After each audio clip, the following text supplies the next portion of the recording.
Halo Bunda, pernah dengar nggak kalau anak disleksia melihat kata-kata seperti gambar 3 dimensi? Maksudnya gimana sih? Yuk kita bahas. Jadi, otak anak disleksia itu berpikir dalam bentuk visual dan spasial, bukan dalam bentuk teks linear seperti kebanyakan orang. Itu artinya mereka melihat huruf dan kata seolah-olah bisa berputar, bisa berubah arah, atau punya kedalaman seperti objek 3 dimensi. Seperti huruf B bisa berubah jadi D, lalu P bisa berubah jadi Q, seperti sedang diputar di ruangan 3 dimensi. Bayangkan kalau kamu melihat kursi dari berbagai sudut, dari depan, dari samping, atas, tetap kursi yang sama kan?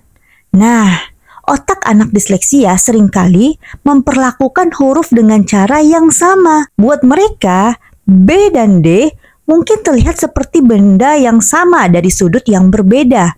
Makanya, mereka sering kebalik-balik saat membaca. Hasilnya, saat membaca, huruf dan kata bisa terlihat berpindah tempat, terbalik, atau bahkan tampak mengambang. Ini yang bikin anak disleksia kesulitan membaca cepat karena mereka harus menyesuaikan perseptif setiap kali melihat kata. Begitu juga saat menulis. Kadang mereka bisa menulis huruf secara terbalik atau dalam urutan yang berbeda karena otaknya masih mencoba menentukan arah yang benar untuk kata tersebut. Contoh nih, mau menulis katak, malah mereka menulisnya jadi kata.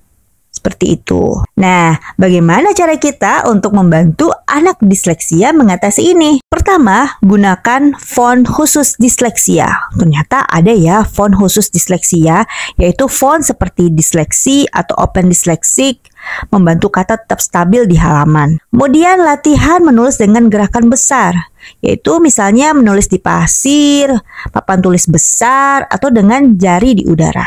Lalu gunakan warna atau simbol untuk membedakan huruf, yaitu misalnya memberi warna berbeda untuk huruf B dan huruf D, supaya lebih mudah dikenali. Lalu pakai teknik multisensori, yaitu belajar dengan suara, gerakan, dan alat bantu visual, membantu anak memahami bentuk huruf lebih baik. Kemudian gunakan audiobook atau text to speech. Hal ini supaya anak tetap bisa memahami isi teks tanpa harus kesulitan membaca setiap kata. Jadi, kalau anak disleksia sering kebalik-balik huruf, itu bukan karena mereka malas atau nggak fokus. Mereka hanya melihat dunia dengan cara yang berbeda. Dan itu justru bisa jadi kelebihan besar di bidang seni, desain, atau bahkan sains. Tetap semangat buat semua bunda-bunda dan anak-anak Indonesia. Saya Dr. Priska, salam sehat.